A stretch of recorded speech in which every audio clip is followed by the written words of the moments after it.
I'm Neil. And I'm Beth. When I was a boy, I wanted to be a fireman when I grew up. How about you, Beth? Did you have any childhood dreams? I wanted to be an astronaut and fly to the moon. When we're young, most of us have big dreams and plans for the future. Unfortunately, as we grow up, these childhood dreams often get lost in the adult world of jobs, money, families, and careers.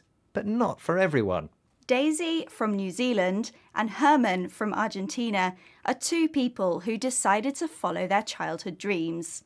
They wanted the world to become a utopia, a perfect, ideal society where everyone is happy and gets along with each other.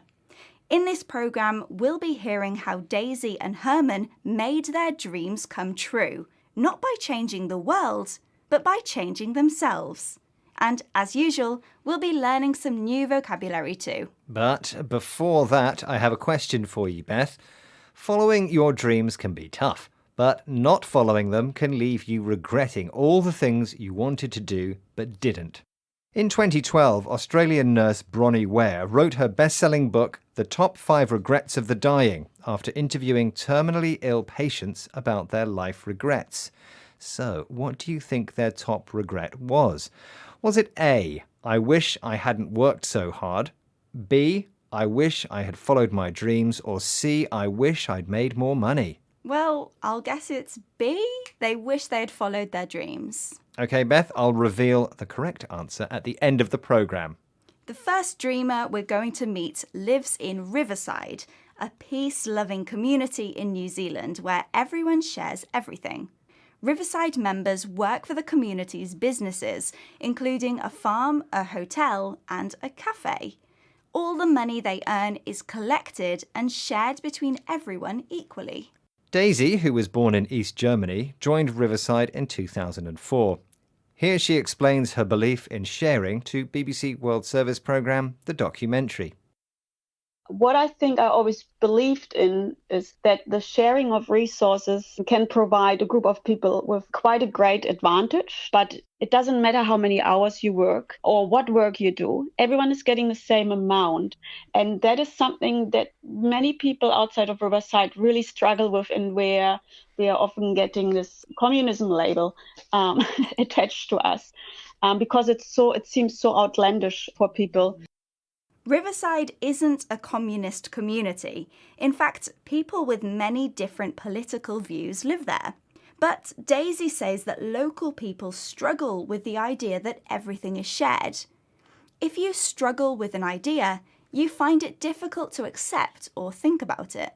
Daisy also says some local people call Riverside outlandish, strange and unusual. Our second group of dreamers are a family, the Zapps. In 2000, childhood sweethearts Herman and Candelaria Zapp bought a vintage car and set off from Argentina to travel around the world with less than $3,500 in their pockets. 22 years and 3 children later, they have visited over 100 countries, meeting with countless people and experiences on the way. Here, Herman Zapp explains to BBC World Service's The Documentary how following his dream has changed him for the better. I am so happy with the Herman that is now, that I know now. Not the one who wanted to conquer the world, but the one who was conquered by the world.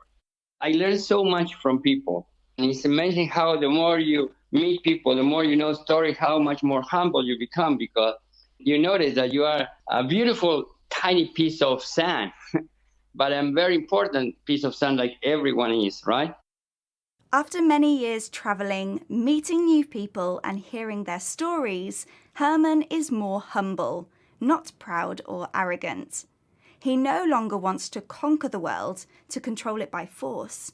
Rather, he has been conquered by his experiences. Herman compares himself to a beautiful but tiny piece of sand and uses the phrase a grain of sand to describe things which are insignificant in themselves, but at the same time are an important part of the whole. Daisy and Herman are rare examples of dreamers who followed their dream and found a happy life lived without regret. Which reminds me of your question, Neil. Yes, I asked about Bronnie Ware's book, The Top 5 Regrets of the Dying. What do you think the number one regret was, Beth? I guessed it was B, not following your dreams. Which was the right answer. Not having the courage to follow your dreams was listed as the top life regret. At least we have people like Daisy and Herman to remind us dreams can come true. Okay, let's recap the vocabulary from this program, starting with utopia, a perfect world where everyone is happy. If you struggle with an idea, you find it difficult to accept. The adjective outlandish means strange and unusual. To conquer something means to control it by force. Someone who is humble is not proud or arrogant. And finally, the phrase a grain of sand describes something which is both insignificant yet somehow important. Once again, our 6 minutes are up. Bye for now. Goodbye. 6 Minute English from the BBC.